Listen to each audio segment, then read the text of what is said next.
this is Radhika Gaur with the session number 2 of your chapter periodic classification of elements. तो हम अपना session number 1 में क्या discuss किया था, हमने डिस्कस किया था about Dobereiner's law of triads.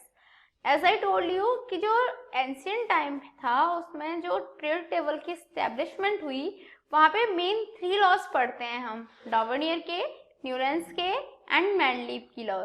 तो हमने डॉवर्नियर की तो ऑलरेडी डिस्कस कर ली. In this session we are gonna discuss about Newlands law of octaves. तो अभी बात आती है कि जब डॉवर्नियर की लॉ को डिस्कार्ड कर दिया गया तब न्यूलैंड्स ने अपनी लॉ बनाई. तो डॉवर्नियर की लॉ को डिस्कार्ड क्यों किया गया था, जैसे कि मैंने आपको बताया, फर्स्ट तो ये था कि जो ट्राइड्स थे वो सब एलिमेंट्स के ट्राइड्स फॉर्म नहीं हो पाते थे. काफ़ी सारे एलिमेंट्स ऐसे थे जिनके ट्राइड्स बनाना इजी नहीं था. इवन जो सेम केमिकल फैमिली होती थी उसमें भी ट्राइड्स का फॉर्मेशन नहीं हो पाता था. जैसे मैंने आपको एग्जांपल दिया था सेशन नंबर 1 में कि फ्लोरीन, क्लोरीन, ब्रोमीन का जो हमारा ट्राइड है उसका फॉर्मेशन नहीं हो पाता था. क्लियर. सेम दूसरी चीज़ ये थी कि जो हमारे ट्राइड्स नहीं बन पा रहे हैं उसकी वजह से जो एलिमेंट्स और रह जाएंगे उनकी स्टडी कैसे होगी, इस चीज़ की भी वहाँ पे कोई डिटेल में डिस्कशन नहीं किया था डॉवर्नियर ने. उन्होंने उसके बारे में कुछ नहीं बताया था. इसीलिए न्यूलैंड्स ने अपनी लॉ दी और न्यूलैंड्स की लॉ जो है काफ़ी हद तक एक अच्छा था. आई मीन टू से पीरियोडिक टेबल की इस्टेब्लिशमेंट में जो न्यूलैंड की लॉ थी वो एक काफ़ी अच्छी स्टेप तक आगे गई थी. और उसका रीज़न सिंपल सा यही था कि जो न्यूलैंड की लॉ थी वो एक प्रिंसिपल पे बेस्ड थी. वो प्रिंसिपल क्या था, अभी हम आपको इस सेशन में वही डिस्कस करने वाले हैं. So the thing is, an English chemist John Alexander Reina Newland in 1864 give the law of octaves. जो न्यूलैंड्स थे उन्होंने 1864 में लॉ ऑफ ऑक्टेव्स थी वो दी थी. वो किसके बाद दी थी, डॉवर्नियर की लॉ ऑफ ट्राइड्स के बाद. एक बात बहुत अच्छी थी कि जब न्यूलैंड अपनी डिस्कवरी कर रहे थे, अरेंजमेंट करना चाह रहे थे, उन्होंने एक चीज़ नोटिस करी थी जो डॉवर्नियर नोटिस नहीं कर पाए थे. उन्होंने क्या नोटिस किया था, उन्होंने ये नोटिस किया था कि जो पीरियोडिक टेबल होती है, या आई मीन टू से जितने भी हमारे एलिमेंट्स प्रेजेंट हैं पीरियोडिक टेबल में, जितने भी हमारे पास उस टाइम पे एलिमेंट्स प्रेजेंट थे, उनकी जो प्रॉपर्टीज़ होती हैं वो एक फिक्स इंटरवल के बाद रिपीट होती रहती हैं. ये वाला जो थॉट था ये न्यूलैंड के माइंड में आया था और इसी के बेसिस पे हमारी आज की मॉडर्न टेबल भी बेस्ड है. तो जो मेन क्रेडिट देना चाहिए हमें न्यूलैंड्स को देना चाहिए, बट नॉर्मली लोग देते नहीं हैं. नॉर्मली हम लोग मैंडलीव को ज़्यादा क्रेडिट देते हैं, जो हमारी पीरियोडिक टेबल थी उसकी डिस्कवरी का. बट जो first credit as my opinion Newland को मिलना चाहिए, क्योंकि न्यूलैंड ने क्या किया था, उन्होंने सबसे पहले उन्होंने बेसिस ही बता दिया. उन्होंने क्या बेसिस बता दिया कि जो प्रॉपर्टीज हैं एलिमेंट्स की वो एक फिक्स इंटरवल के बाद रिपीट होती रहती हैं. अब जब हमें ये पता चल गया कि प्रॉपर्टीज फिक्स इंटरवल के बाद रिपीट होती रहती हैं तो ये इजी हो जाएगा ना हमें जानना कि कितने इंटरवल के बाद वो रिपीट होंगी. Clear. So he observed that when the elements were arranged in order of their increasing atomic masses, there was much similarity in the properties of every 8th element. तो उन्होंने क्या ऑब्जर्व किया, उन्होंने ये ऑब्जर्व किया कि जब हम एलिमेंट्स को अरेंज करते हैं in order of their increasing atomic masses, that is उनके जो एटॉमिक मासेस हैं उनके इंक्रीजिंग ऑर्डर में यदि हम अरेंज करें एलिमेंट्स को, तो जो उनकी जो प्रॉपर्टीज हैं वो सिमिलर होती हैं to its 8th element. That is जो फर्स्ट एलिमेंट की प्रॉपर्टी है वो उसके 8th एलिमेंट की प्रॉपर्टी से सिमिलर होगी. ये वाली चीज़ न्यूलैंड ने डिस्कवर की. उन्होंने ये वाली चीज़ को दिमाग में लाया कि हाँ ऐसा होता है कि जो हमारी पीरियोडिक टेबल है उसका क्या रहेगा कि जो हर एलिमेंट है उनकी जो फंक्शन है, जो प्रॉपर्टीज़ हैं वो एक सर्टेन इंटरवल के बाद रिपीट होते रहते हैं, उनमें कुछ पीरियोडिक फंक्शन रहता है. ये वाली चीज़ से किसने डिस्कवर की थी, न्यूलैंड ने. Clear. Therefore, Newland called this repetition as the law of octaves. अब 8 से वर्ड आया octaves. क्लियर. न्यूलैंड ने क्या बोला इस लॉ को, लॉ ऑफ ऑक्टेव्स. ये जो रिपीटेशन होता था 8th एलिमेंट के बाद में सेम केमिकल प्रॉपर्टीज का, इसी को जो न्यूलैंड्स थे उन्होंने लॉ ऑफ ऑक्टेव्स बोला. ऑक्टेव्स आया हमारा वर्ड 8 से. Clear. Incidentally this repetition was similar to the musical octaves. ये रिपीटेशन किससे सिमिलर है, सारे गामा पा ध निशा. क्लियर. उसमें भी क्या होता है, जब हम नॉर्मली एक म्यूजिशियन अपनी म्यूजिक 8 जो हमारे सिंबल्स होते हैं, आई मीन टू से जो 8 म्यूजिकल ऑक्टेव्स होते हैं, सारे गामा पा धनी सा, उसका साथ क्या होता है, यही होता है कि सा से स्टार्ट होता है फिर सा से स्टार्ट अगेन हो जाता है। That is her 8th element के बाद हमारी जो बीट्स हैं वो रिपीट होती रहती है सेम। इसीलिए जो न्यूलैंड की ऑक्टेव्स की लॉ है उससे हम म्यूजिकल ऑक्टेव से भी कंपैरिजन करके देख लेते हैं। क्लियर? सो एग्जाम्पल क्या होगा न्यूलैंड की लॉ ऑफ ऑक्टेव से? देखिए helium, lithium, beryllium, boron, carbon, nitrogen and oxygen. Clear? Same fluorine, sodium, magnesium, aluminium, silicon, phosphorus, sulphur, calcium, chlorine, potassium, calcium, chromium, और आगे भी जैसे हम बढ़ते चले जाएंगे, मैग्नीश और जो Fe हुआ, cobalt, nickel, copper, zinc. Main चीज इस टेबल में देखने की क्या है आपको, देखिए जैसे सारे गामा पा धनी। क्लियर? ये होते हैं हमारे जो हमारे 8 ऑक्टेव्स बोलते हैं हमें, दैट इज 7 तो ये होते हैं। 8th जो होगा वो सा होगा अगेन होगा। क्लियर? सेम न्यूलैंड्स ने बोला कि देखिए यहाँ पे H है। क्लियर? H की जो प्रॉपर्टीज हैं वो F से मिलेंगी, दैट इज फ्लोरीन से, क्लोरीन से। सेम लिथियम है, लिथियम के बाद 8वां एलिमेंट कौन सा पड़ेगा, देखो यहाँ से हम काउंट करते हैं लिथियम को छोड़ के। क्लियर? तो हम जब लिथियम से काउंट करेंगे तो काउंट करिए आप, क्या पड़ेगा, 1 2 3 4 5 6 7 8। क्लियर? 1 2 3 4 5 6 7 8। क्लियर? जब हमने लिथियम से काउंट किया तो 8th एलिमेंट कौन सा आता है हमारा, Na। तो क्या हुआ, Na और Li की जो प्रॉपर्टीज होंगी वो सेम होंगी। फिर Na से 8 एलिमेंट काउंट करिए, 1 2 3 4 5 6 7 8, तो पोटेशियम आएगा। सेम एल्यूमिनियम का एग्जांपल लीजिए, यहाँ से 1 से काउंट कीजिए, 1 2 silicon, 3 phosphorus, 4 sulphur, 5 chlorine, 6 potassium, 8 calcium. That is जब हम 7 कैल्शियम, 8 क्रोमियम। तो जो एल्यूमिनियम और क्रोमियम है उनकी भी एक दूसरे से प्रॉपर्टीज मैच करेंगी।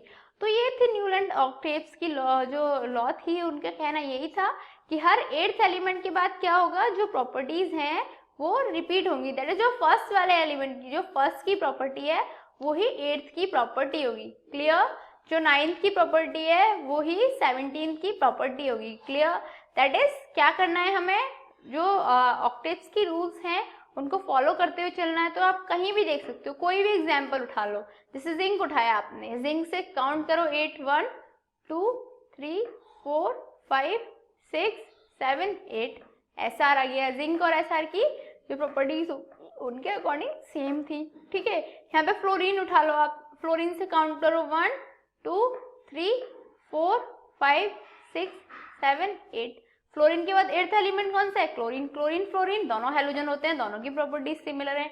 तो यही था न्यूलैंड्स की लॉ के अकॉर्डिंग कि हर जो 8th एलिमेंट होगा उसकी जो प्रॉपर्टीज होंगी वो फर्स्ट एलिमेंट के इक्वल होंगी, उनकी जो केमिकल प्रॉपर्टीज होंगी वो उसके सिमिलर होंगी। और जो ये टेबल अरेंज करी गई थी ये इंक्रीजिंग एटॉमिक मास के बेसिस पे करी गई थी।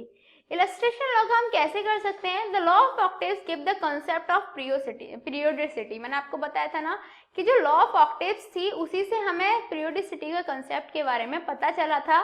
That the elements with similar properties, क्या कहता था वो, कि जो एलिमेंट्स होते हैं जिनकी प्रॉपर्टीज जो है सिमिलर होती हैं, repeat after a certain interval, वो एक सर्टेन इंटरवल के बाद रिपीट होते रहते हैं। क्लियर?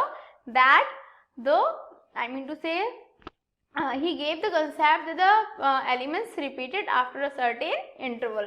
जो एलिमेंट्स हैं उनके जो प्रॉपर्टीज हैं वो एक सर्टेन इंटरवल के बाद रिपीट होती रहती हैं। एग्जाम्पल के लिए the chemical properties of lithium and sodium are same. मैंने बताया था अभी आपको, जब टेबल के बारे में मैं आपको डिटेल में समझा रही थी कि जो लिथियम है और सोडियम है दोनों की केमिकल प्रॉपर्टीज सेम होती हैं।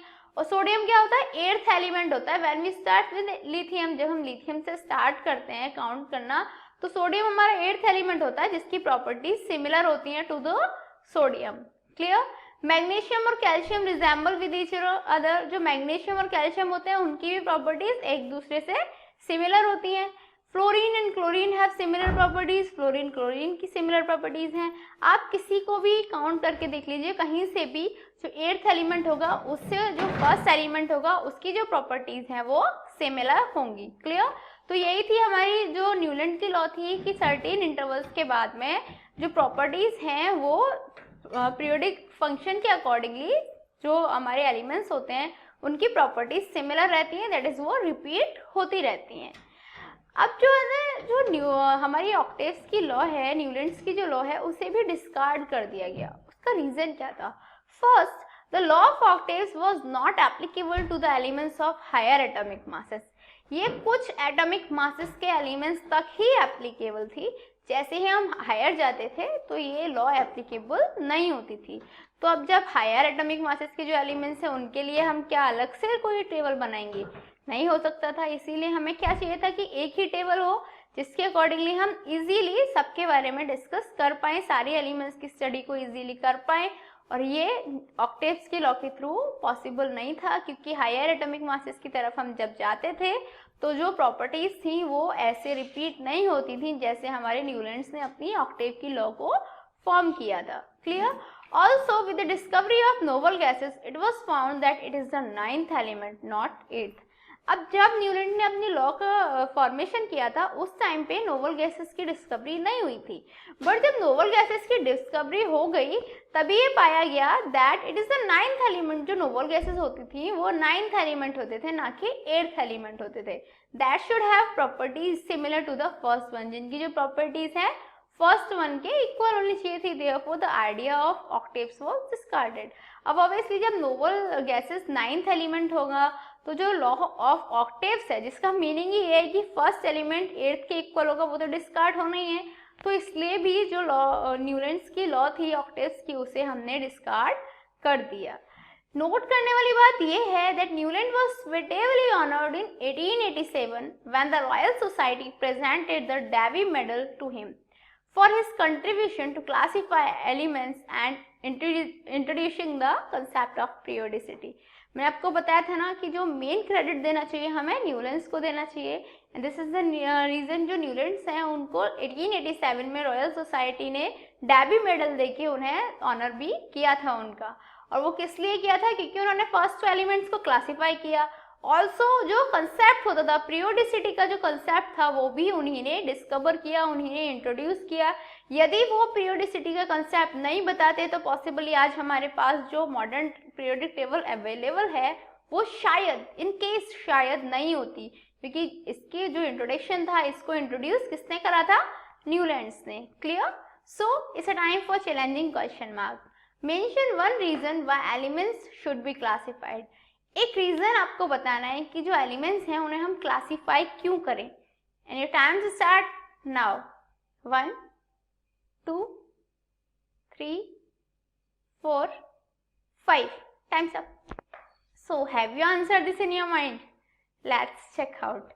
Actually, to make a systematic study of elements and their compounds, obviously मैंने अभी आपको जब फर्स्ट सेशन करा रही थी तब भी बताया था कि हमें एलिमेंट्स को क्यों एक टेबल में फॉर्म करने की रिक्वायरमेंट है, ताकि जो सिस्टमेटिक स्टडी है, दैट इज उनकी केमिकल प्रॉपर्टीज क्या है, क्या किसके कौन सिमिलर है एलिमेंट्स की, कंपाउंड्स की, वो सब आसान हो जाए स्टडी करना, ईज मिल जाए हमें। This is the reason it is necessary to make periodic table. Clear? तो क्यों जरूरत है हमें उसकी? To make study, to make systematic study of elements and their compounds. So what did we learn today? हमने आज क्या स्टडी किया? आज हमने न्यूलैंड्स की लॉ ऑफ ऑक्टेव्स के बारे में पढ़ा। हमने ये भी पढ़ा कि जो पीरियोडिसिटी की जो लॉ थी, जो पीरियोडिसिटी फंक्शन का इंट्रोडक्शन था, वो भी किसने किया था? न्यूलैंड्स ने किया था। उन्होंने ही कहा था कि एलिमेंट्स में पीरियोडिक फंक्शंस रहते हैं जिनकी वजह से वो एक सर्टेन इंटरवल्स के बाद अपनी प्रॉपर्टीज को रिपीट करते रहते हैं। ऑल्सो हमने जो न्यूलैंड्स के उसके ऑक्टेव्स के बारे में डिस्कशन किया। In next sessions, we are going to discuss about Mendeleev's law of periodic table. Till then, good luck.